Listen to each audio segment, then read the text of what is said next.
Ladies and gentlemen, those of you who are watching by the way of the internet, this broadcast is coming to you, our Know Your Neighbor program, from the meeting room of Brown Hall, located at the corner of Franklin and Elm Street. It's attached to the Elm Street Congregational Church Meeting House, and this is a center for community and the cultural arts. And you'll notice that behind us on the stage and throughout the halls, we have represented local artists who have been working for years on artwork, and we've provided a space here for their work to be exhibited, and it's also exhibited at the CRUMPET, and they'll talk about that. But I would encourage you to, when you're here at Brown Hall, to look at this marvelous artwork. And we will be having, at our next Know Your Neighbor, will be November 1st. And we will have a panel of artists who care to participate from the GRACE program, which is facilitated by Catherine Ring. And we will be having a reception honoring the artists, as well as having a panel discussion. There's a lot going on at Brown Hall. I'm going to take about a minute and a half to tell you that next week at 7 to 9 o'clock, there will be a forum of local candidates for office. The town council candidates and the school board candidates will be interviewed. And so you need to mark that down on your calendars. Secondly, on the 25th, which is 2 weeks from tonight, I will be moderating the House of Representatives and Senate candidates who have agreed to appear here. You know, there's been some redistricting, and so the House has been changed in terms of what towns are involved. So that's the next 3 weeks. Next week, town candidates. The following week, it will be the House and Senate candidates. And then the first week of November is going to be the Know Your Neighbor with the artists and a reception. The 8th is election day, and nothing will be going on in this room on November 8th. So we welcome you. My guests tonight are Dr. Bill Sturrock and Mary Michael Billings. And so let's give them a warm round of welcome this morning.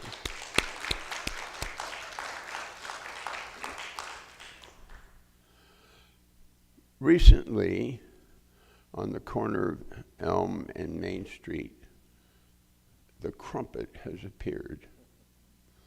And so I'd like to begin by asking you, what are your hopes and dreams for the CRUMPET? And then as you go along with that, how it came to be and those things. So let's start about hopes and dreams, please. My wife often tells me to make it short and simple, so I'm not going to go on the 5-year plan, which began when we first bought the building, but we're going to just focus on the past year. Although we did do this back in the 70s. That's another story. That's how I afforded college by, Mayor Mike was my chief chef, bottle washer, and economist to make the small sandwich wagon that we had work back at the University of New Hampshire. But after retiring a year and a half ago, COVID happened to all of us. We were at a different place and feeling like we needed to make a change. We had the property already and had a very good tenant running that, Diane with the huckleberries, and she was interested in a different property and wanted to move, and we had to make a decision. And basically, one thing led to another, and my wife primarily had the, I think, the vision of how to make things happen, and we talked about, should we do a restaurant? Well, not exactly. Should we do just a cafe? Not more than that. Should we do an art gallery? No, somebody's doing art galleries already. And basically just put together kind of what we wanted to do, which is kind of a mishmash, but provide basically a space for people to take a break from their regular day and come in, sit down, and relax. We weren't interested in competing with McDonald's or Dunkin' Donuts or having a place that was a fast food or to go like the excellent Chinese restaurant up the hill. But we wanted it to be someplace where people would come in and feel comfortable, stay, and enjoy a little goodie. My part of my interest also was to have a way of having some of the local Maine authors have a forum for people to read their work. We are going to have Stuart Kestenbaum November 9th, but all these things are on the website. But also a place for music. I have a weak spot in my heart somewhere. It's not an easy life as a musician. It's been very difficult with COVID, so we kind of like to start. We've already had two piano players, who tremendous, but we're starting tomorrow night with a bigger event, probably one every other weekend, one every other day. We'll probably have a brief musical offering. But I've gone on too much. I'm going to pass the microphone down. She has a mic. Oh, yes. Yeah. Mary Michael, what are your hopes and dreams for the Crumpet? Well, let me just start by saying Bill's an extrovert, in case you hadn't figured that out. And in his previous life, he was a family practice doctor, and he would see a lot of people, talk to a lot of people. So I thought after he retired that he really needed a setting where he would be able to, basically greet the public. He's the face that they see when they come in the door. He's the barrister, barista, whatever. The guy that's making the coffee, but Mike, a little closer to you. Originally, he was a tea person, and he decided to learn a little bit more about making tea as well. So if you come to the Crumpet, you can have tea and crumpets, or coffee. The food is a light affair. It's not a heavy meal. So we're kind of conscious about health. We want to present healthy, fresh food to people and support local supply people. Our coffee is from Winterport. Our tea is from Winterport. Our baker is from Orland. And, we're just trying to become part of the community. As far as my hope for it, well, I just hope that people will get comfortable there, not feel rushed about, having to eat quickly, though some people want to take things out, that's fine too. We're going to have an art opening the first Wednesday of every month. My background is in art education, and I'm also a painter. And then we're going to have the music, as Bill said, and what we call the spoken word, poetry, book readings, and things like that. So we're just hoping it'll be a fun, comfortable place for people. And we're learning a lot as we go along, learning on the fly, I guess. And I just hope we can keep it going for a long time. My producer gave me the hand sign that you need to both hold your microphone closer to your mouth so we're getting it on the tube. Can So- everyone hear me? Well, we're not worried about this audience. We're concerned about the YouTube audience, so be sure and hold it really closely. I got the high sign, and she calls the shots. The So, shots. so we met how? You know, I've always loved Bucksport. We've lived for 32 years in just across the county line in South Orrington, but we come down here to walk. It's a wonderful community. Enjoyed Bucksport Days and Wednesday on the Main and other things that you can do. The river walk is beautiful. And one day I was just walking past Andy's bookstore, and I saw a notice for a group that would be reading some different works of Wendell Berry, who's one of my mentors, and I've really enjoyed doing that for the past 6 months or so. I've lost track of time a bit, and but we've always felt that the Bucksport community is just a great place to be, and we wanted to support activities here.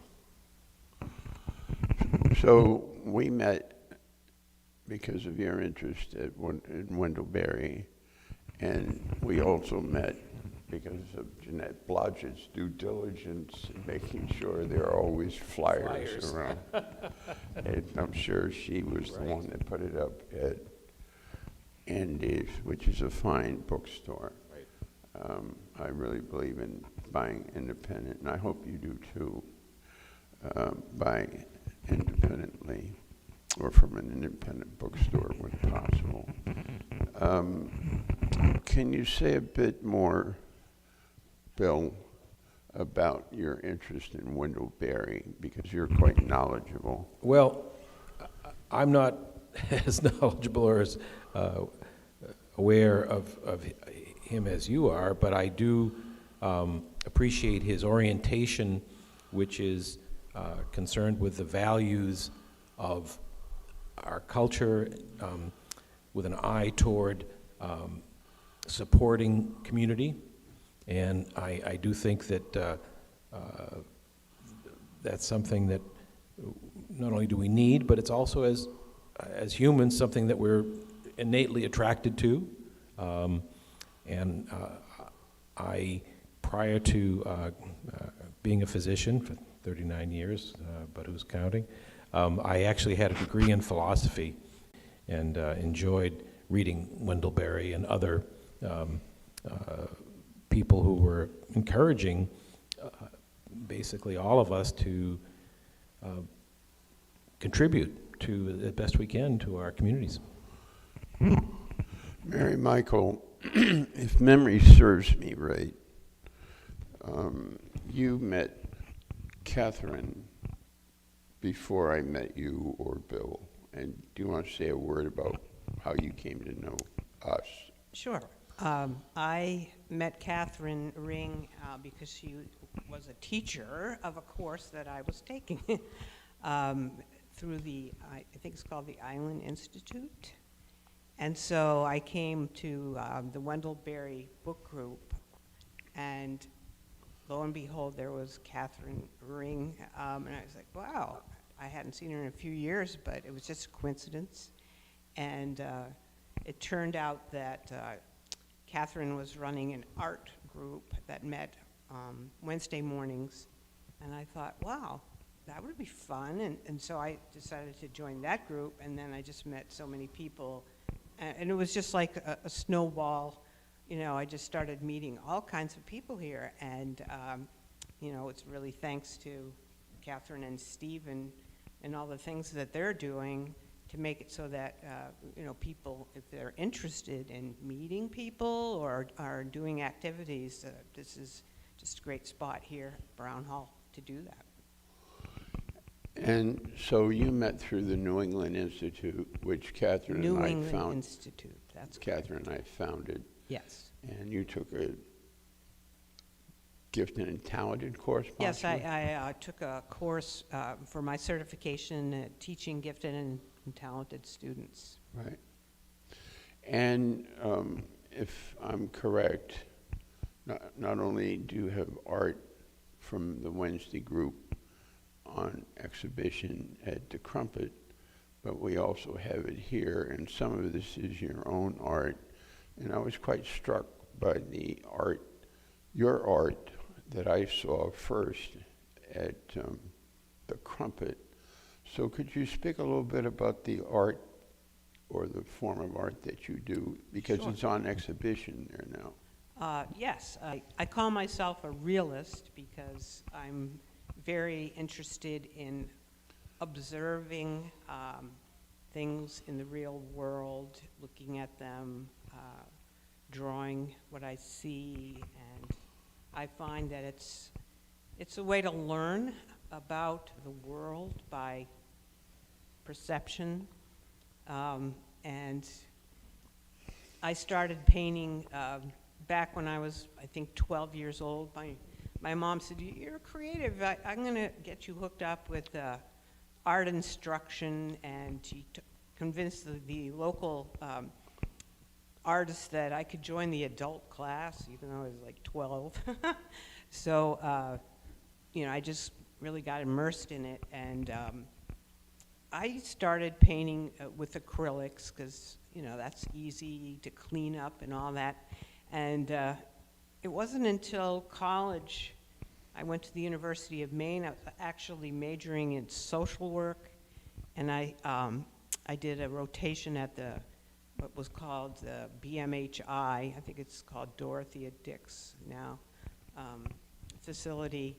And there was a person there who was a painter, and I think they thought it was therapeutic. He could have all the oil paints he wanted, and he told me he was the reincarnation of Vincent van Gogh, but I brought in something to show him, and he's like, "Oh, that's great." And then he just started giving me these oil paints, which I got hooked on oil, so that's my basic medium, is oil paint.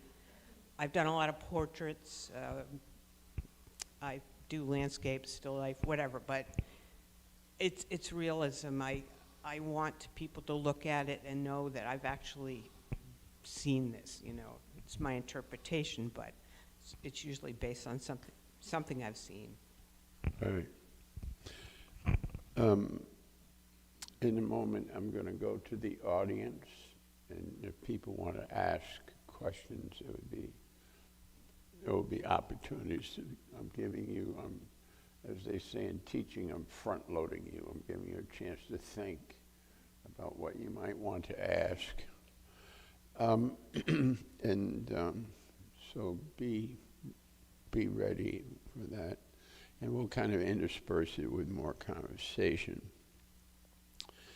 Bill, when you and Mary Michael came to the Wendell Berry group,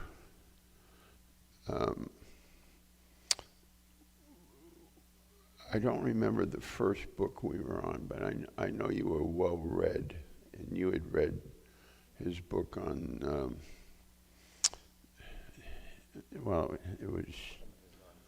it was nonfiction, and it was about his concern about.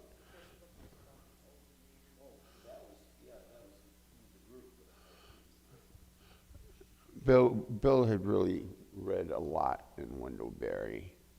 And for those of you who have been around Brown Hall know that what is the driving force of ideas of how do we get community.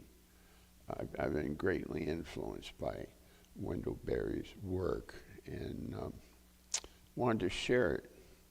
And so the theme really is about community. And for those of you that don't know that, Wendell Berry met Tanya, his future wife, at the University of Kentucky. Her father was a professor of art there. She was an art major. She was from the West Coast, and he was from the farmland of Newcastle, Kentucky. And they were married, but there's always been that interest of the art work as well as community building. I'm going to look to the audience now. You've had a moment to think. Is there someone who would like to go first and come to the microphone? Come on up. This is Ann McCann, the member of our group on Tuesday nights. I don't know if it's up, it's on. Now it is. Mary Michael, you forgot to mention that you're an author. And this book on the table I just returned, and it's all about Ireland. Anybody who loves Ireland will love this book. Thank you, Anne. The book is called Travelers Dispossessed, and the theme is about migration. Why do people leave their homeland and move? It's historical fiction based loosely on some of my ancestors from Ireland and France, and somehow they got together. They met somehow and came to the United States of America. So there's a lot of history in it. And it's free for the taking. And I designed the front, but it's published by Maine Authors Publishing. Thanks, Anne. Do you have copies here tonight? I have copies here, yes. Okay. I keep them in our vehicle, so there's always a box of books in my car. Maybe people with the wonderful commercial here may want to get a copy of the book, and I'm sure you'd be willing to sign it.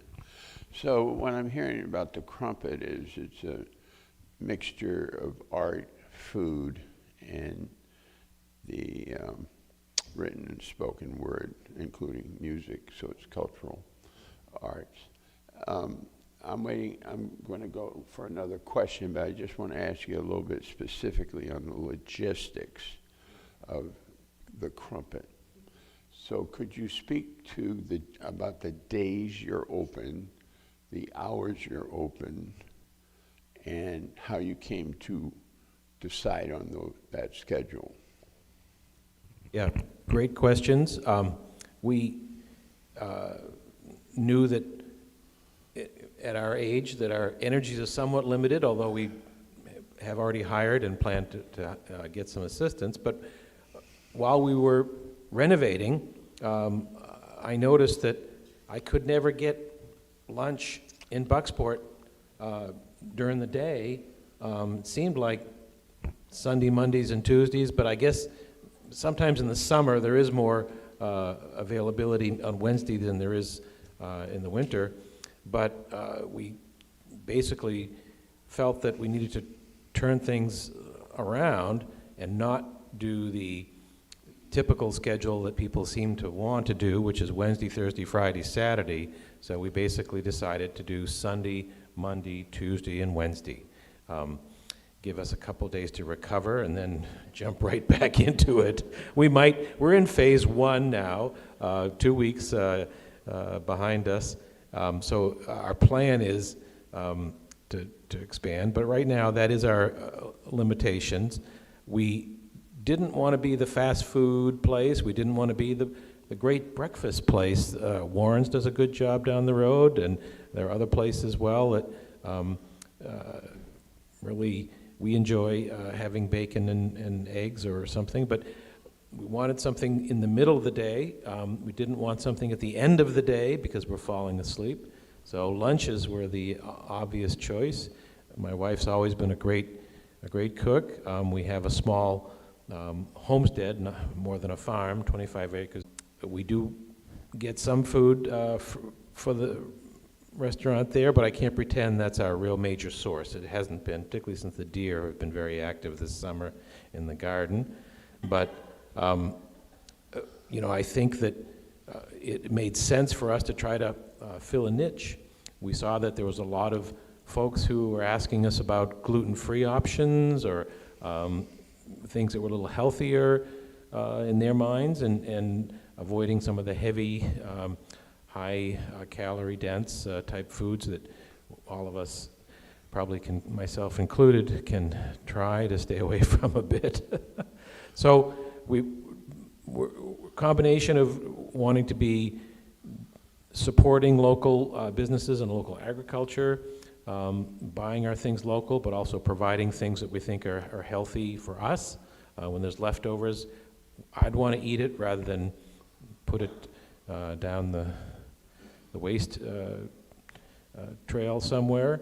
I have to say, since we've started, the past 2 weeks, the quality of our leftovers has gone way up, because occasionally there's a little bit of food left over, and my gosh, tonight we had, I don't know, was it the Italian sausage soup? Oh my gosh. But so basically we want to share it with people. We're not trying to set records in terms of output. I'd rather actually have more quality rather than quantity. There was a slow food movement that people might have heard of. It was from the 1980s. There was actually an Italian philosopher, Carlo Partini or something like that, associated with that. And apparently it's a big movement throughout the world. We're not part of that movement. We're just doing what we like to do. But a guy came up to me today and said, "Do you know about this cafe in Seattle that's doing exactly what you're trying to do?" And I had no idea. No, I mean, I never heard of it. But apparently it meets somebody's need out there, and that's what we're hoping to do. So I'm going to ask a follow-up to my question to Mary Michael. Okay. And then I'm looking for someone from the audience. I see Suzanne's hand. So here's my question in following up with what Bill said. What hours are you open? I was just thinking I should clarify that, Stephen, because I you. know that's what Thank you asked, Bill. I'm not sure he answered that. We open at 8:30, and we close at 3 p.m., except on Wednesdays, which is going to be our big day, and we open at 8:30 and stay open until 8 p.m.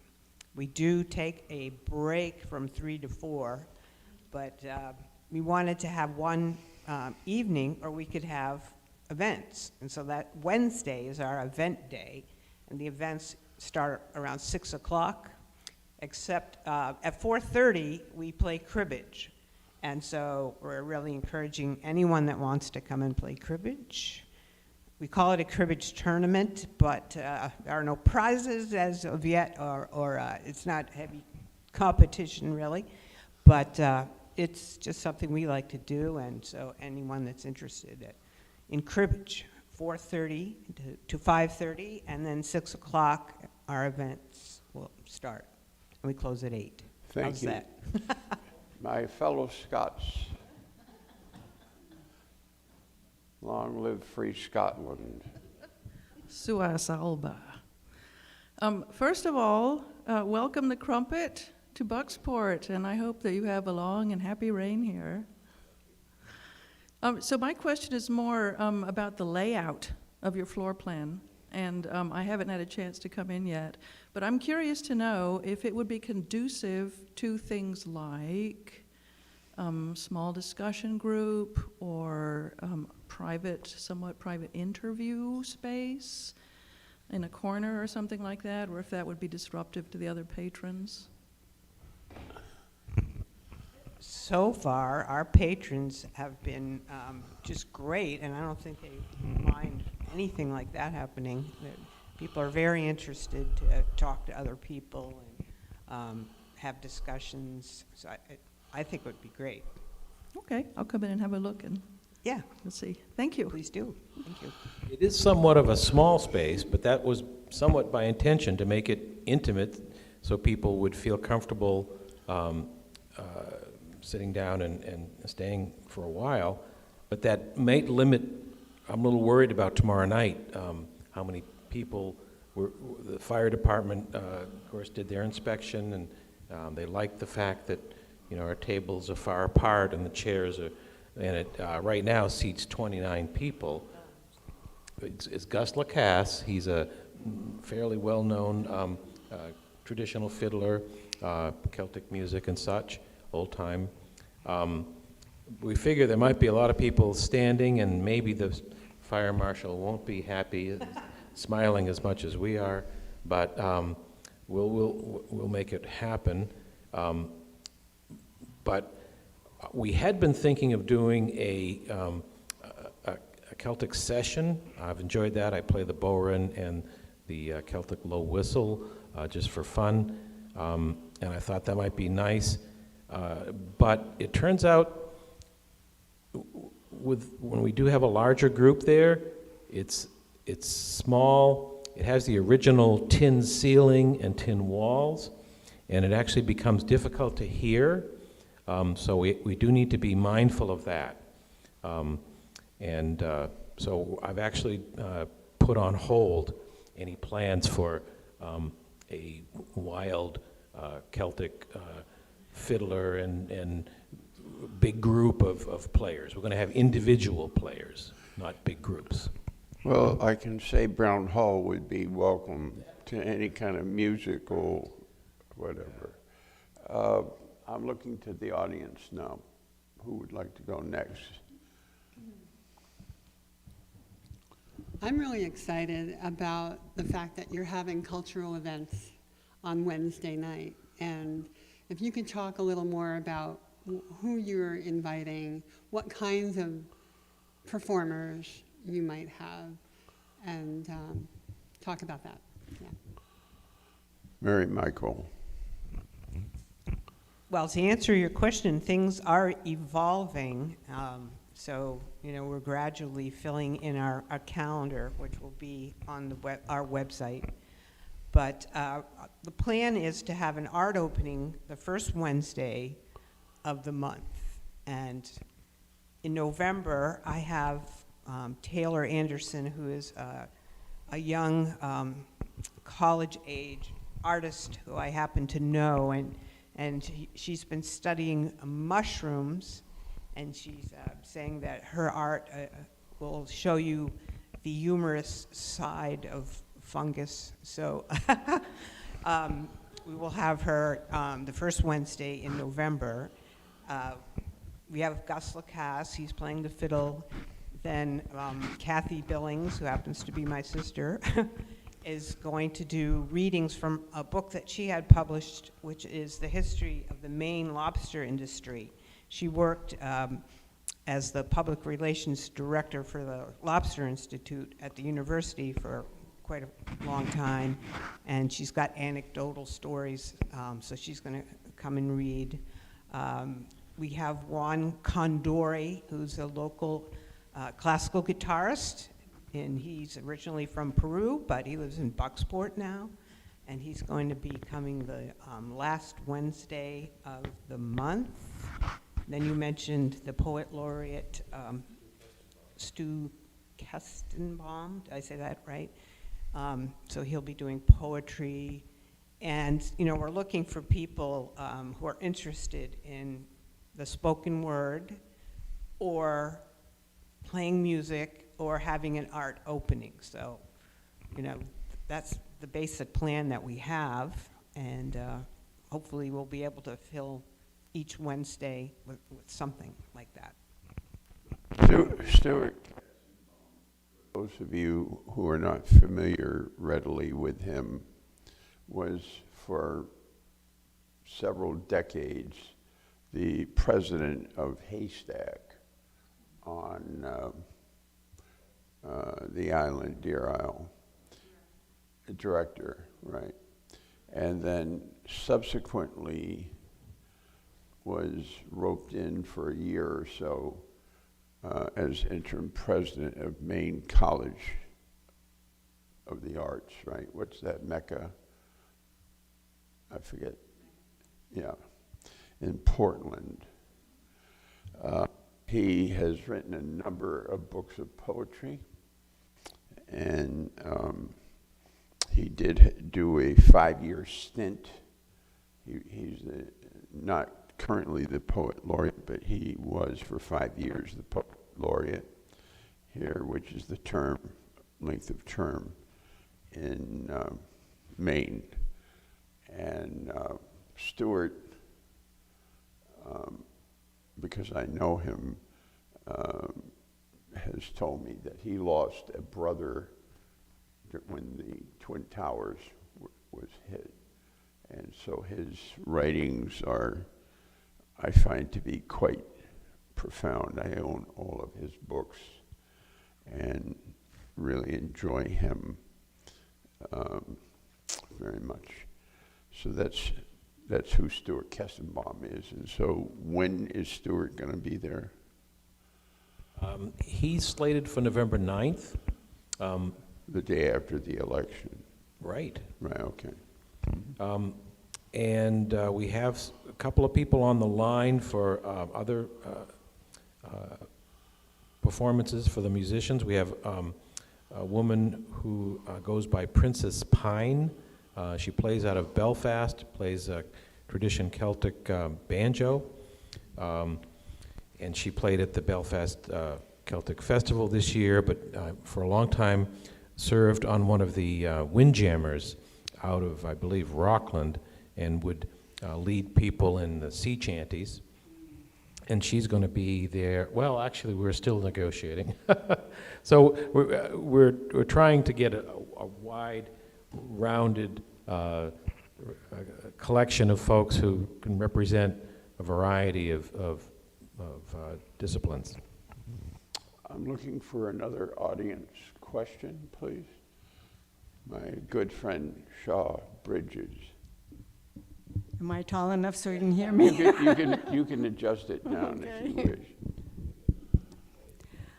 I'm wondering if you would be interested in bucksport talent. For instance, Doug Alley is a musician I enjoy very much. He lives in Bucksport. We have Pat Ranzoni that is excellent with poetry. Hans Krischels has recently written 2 books. And I know that there's a lot of talent in Maine, but I wondered if you'd be interested in looking at bucksport talent and how would these people go about doing this. That most of them probably would be a little modest about it, but I think we'd all enjoy the fact that bucksport talent could be looked at. Thank you. I'm sure that will be taken under advisement. Well, we're definitely interested in Bucksport talent, and I did mention Juan Condore. He lives in Bucksport, and he's going to be coming to play the class. We're just looking for people, local people. We're not trying to get Aerosmith or whatever. I think that'd be a real resurrection if you pulled that off. So,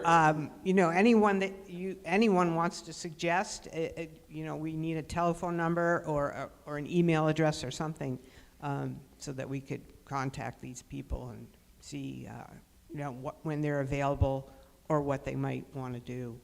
So, yeah, they don't have to pass any kind of test or anything. Beside the people who are in Bucksport, there are a couple of close by authors, and I kind of look at what we're doing here, and maybe this will be true, but because it involves food, I'm going to mention it.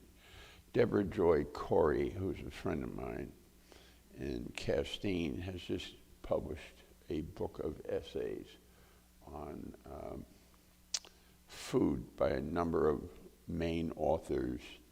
And I forget the title. I do have a copy of the book, which should not surprise Catherine or anyone else in this room.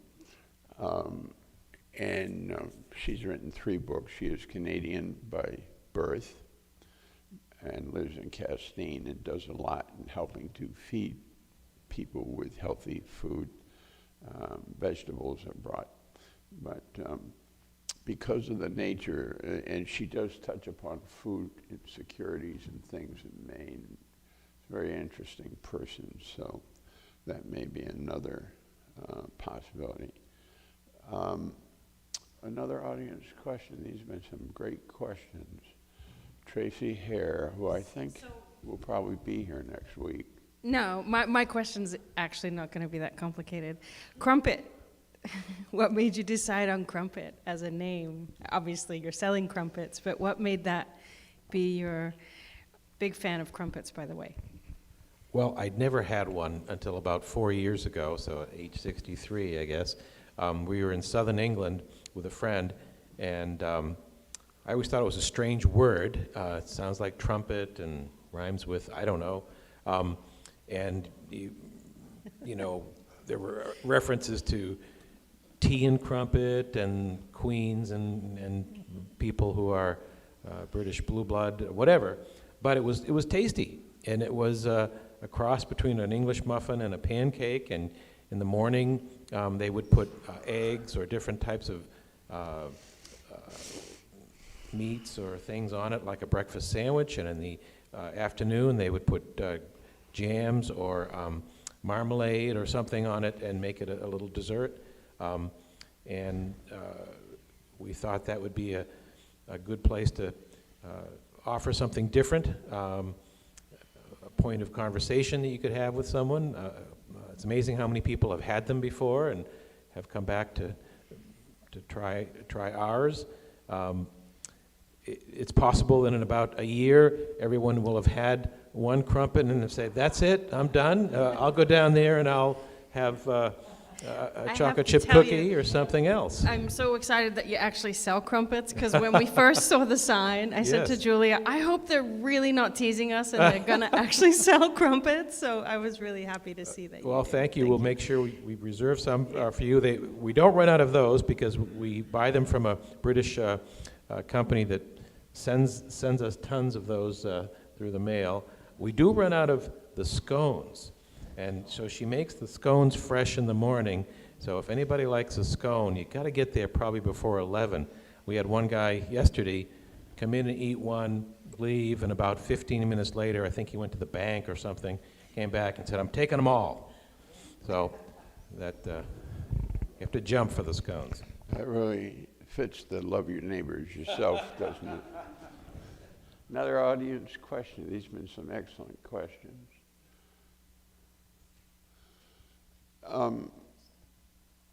The economic piece, and I'm not talking about your business economics, I'm talking about just because we're committed to seeing a vital Main Street in Bucksport. I'm wondering, you're on Main Street, and you know, you're open when others are not. I'm just wondering what your perception is in terms of the business being a new business on Main Street, which I think is quite welcome. I think someone stood and said welcome. I think it was Suzanne said welcome. But I mean, it was quite amazing to hear that you were open. And so what's your perception, if any, about business on Main Street? Mary Michael. Well, I think because we opened in October, it's probably getting off to maybe a little bit slower start than if we had opened in the summer. But that's a good thing because we're learning as we go. And we wanted to be able to handle it just ourselves at first and learn all the aspects. But we quickly realized that, no, we need some help. So we did hire a young man to help us for a few hours on Sunday, which seems to be our really big day, and he's going to be coming back on Wednesday.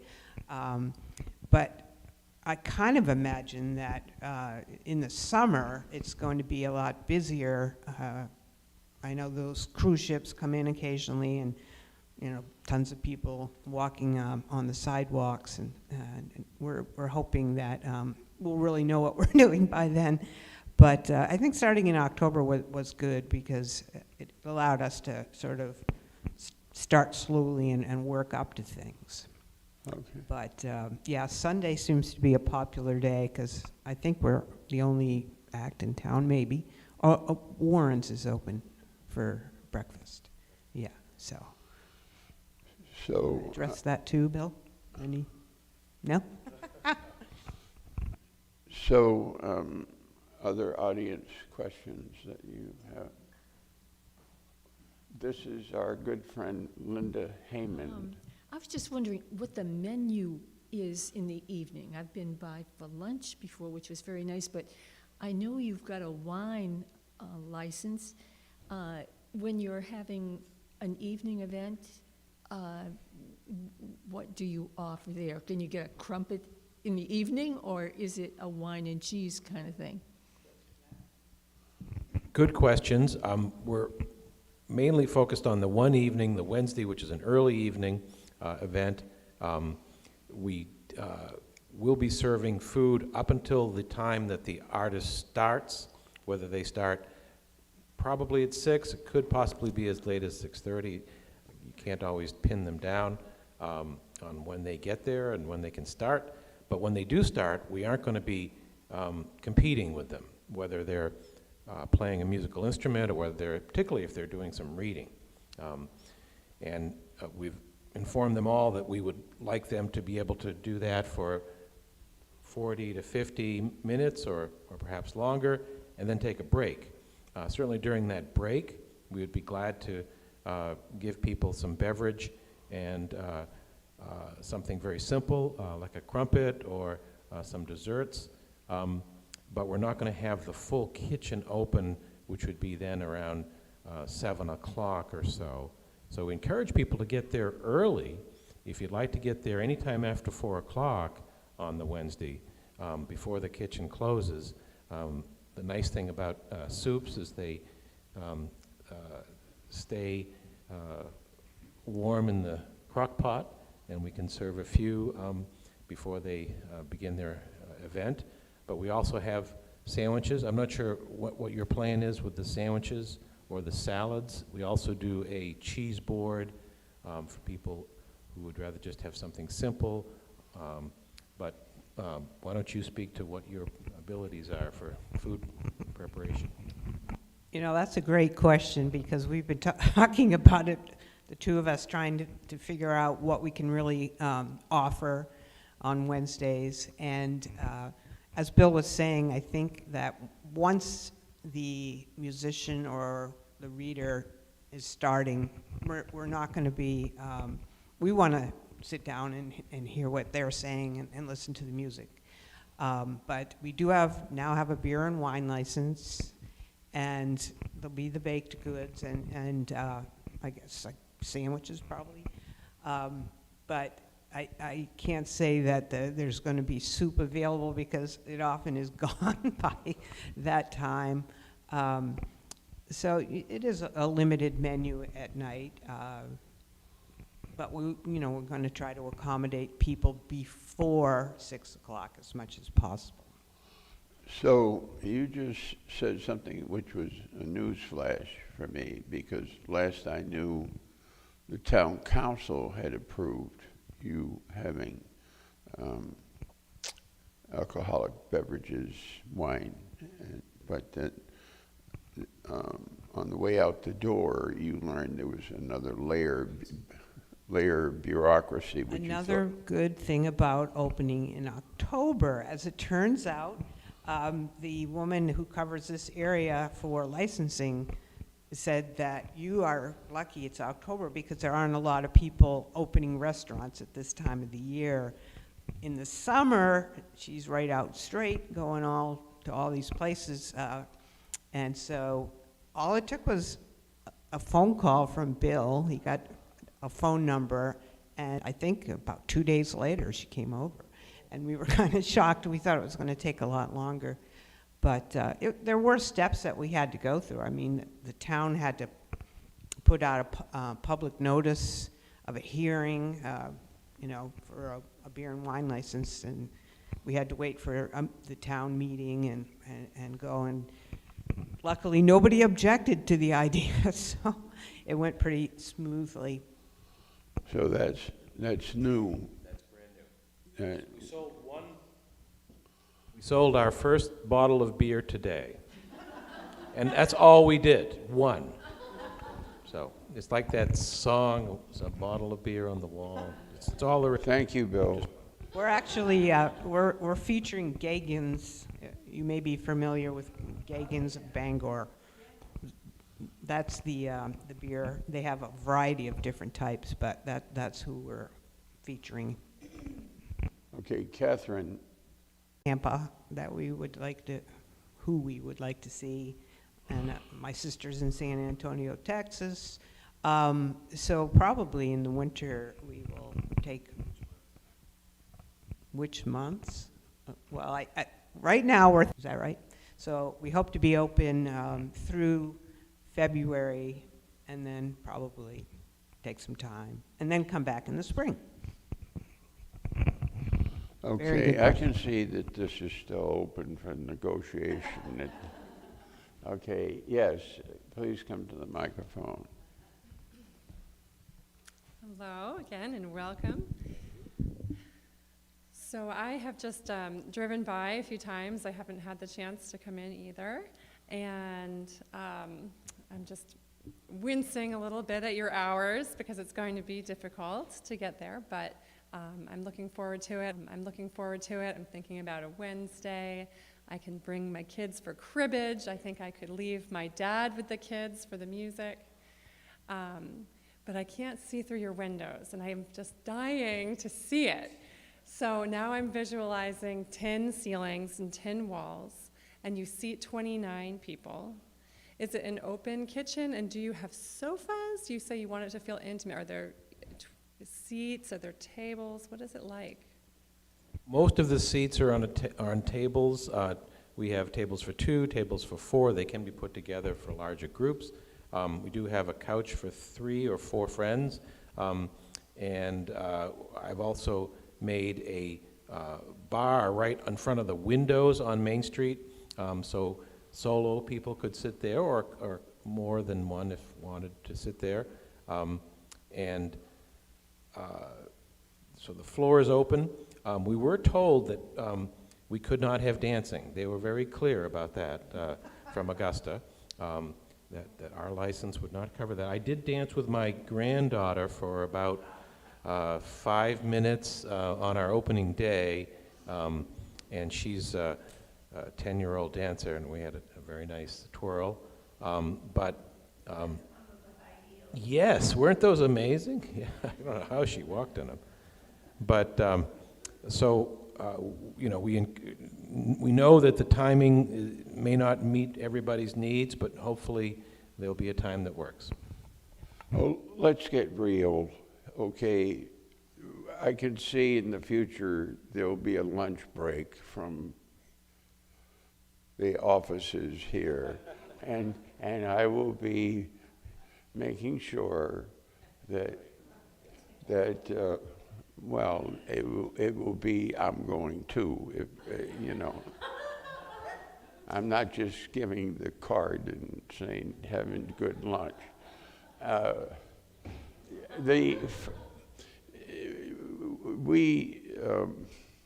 You have the capacity to make it handicap accessible, and so there's a way that you do that, and you're very kind with that.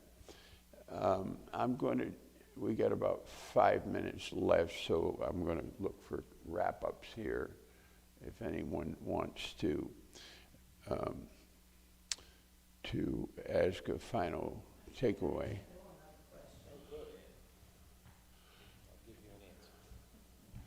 Well, I'd like to know where you got that slab of wood that you made that bar with. Thank you for asking. It's about Yes. 9 miles long. Yeah, it was a 16-foot, 1.5 foot, 1.5 foot wide, 16 feet long. We were up north of Lincoln at a small mill. What was Chester was the name of the town, they had them with a number of other slabs of different sizes out in a outbuilding far from where they had the principal saw. I was very excited about it when I saw it, and it was 2 inches thick and pretty heavy. So first thing I did was I said, could you cut that in half? And they took a chainsaw and they cut it right in half. And they said, okay, you're going to put that on your vehicle? And I said, yeah. So put it on the roof of the pickup and brought it to my garage. And I enjoyed, this was one of the things that, to me, this is what the crumpet has represented. Doing things that we don't always do on your average day. I haven't done something like this since I was in shop in high school. And I used the belt sander, my father's belt sander, by the way. He did pass a couple of years ago, 88. And then 6 coats of varnish. And had a good time with that. And we got a local blacksmith, Corey Ames, to make some nice black iron corner piece brackets. And so we're glad to let you sit there and enjoy the morning sun. It comes in there nice and strong. So that's why I'm hoping that January and maybe into February, people will enjoy sitting there in the winter. Okay, so that's great. I'm looking for one final, if anyone has a question, perhaps someone that hasn't asked a question yet. I just want to make sure you have. Julia, my friend. It's not so much a question. Please come to the mic. It's more just a response. And, you know, the whole time I've lived here 7 years, the only time I went downtown and actually sat with Tracy and we just sort of enjoyed ourselves, no rushing, no waiters, was when the local variety place was open and they had a second floor. And it was amazing. It was snowy. We saw all the trucks pass, you know. And I'm looking forward to, I'm glad you're going to be around in January and February, because I want to walk down the hill and just come in and be there. Because how many places can you just be, you know, without a little hustle bustle? So thank you for providing a sane place for that. Thank you. Yeah. Thank you for the comment. Thank you very much. So at the conclusion, we will have some of your books available, and you're giving them away, or you're selling them. Bill seemed to think you were giving them, but I don't know. Is that? Ann said they're free. I said that one's free. Okay, look, folks. Ann is giving this one away because it's hers, and she read it, and okay, she so said, "What should I do?" And I said, "You should pass it on." So yes. the books are available, and how much are they? I sell the books for $20. Okay, so we will have some at this table. We do have some out in our truck. Well, I heard Dr. Sturrock say that he was going to go get some. Okay, we're going to make sure get a $20 bill out, and that's going to be, they're not free, Bill, in case you missed the memo on that, all right? And I'm sure that you would be happy to sign or inscribe the books. So we want to support local culture and local businesses. I'm going to close with the name of a book which has nothing to do with here, and I think everything to do with here. The town of Hardwick, Vermont, was responsible for 2 things which happen now in Brown Hall. It was the original place where grace began, and Catherine did her master's degree interviewing and getting to know about the GRACE program, which is grassroots arts and community education. That was in Hardwick. And that's been transplanted and replicated here, and all of you are welcome to come to that. It's Wednesday mornings between 10:30 and 12:30 or something like that. But the second thing is I own a copy of a book because it was struggling, the town was struggling economically. And the title of the book is this: The Town That Food Saved. And I do think that having good restaurants or good cafes or opportunities is part of the economic rejuvenation of Main Street. I know something's going to go on across the street, but Main Street is one of our concerns. As you know, Main Street, Bucksport has an office here, and so I'm delighted, but I want you to be aware that there are other places which have struggled, and part of their economic recovery as a town was local farming, farm to table, all of this wonderful stuff. And if anyone's interested in that, I can find it. Well, let me rephrase that. Johanna can find it for me. Okay. I'm real pleased at the way everyone has come out tonight for this. Those of you who have joined us by way of the internet, this is the historic Brown Hall Community and Cultural Arts Center here in Bucksport, Maine. I want to thank our guests tonight, and I ask you to join me in a round of applause.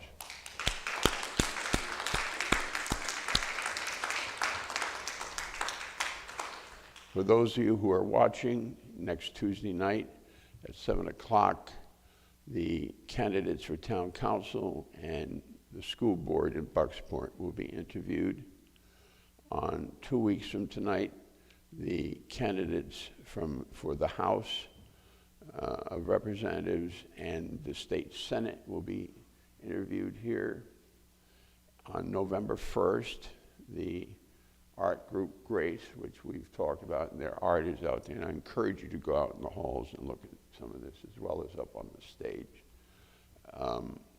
Those who will care to will be in a panel discussion and talk about their art.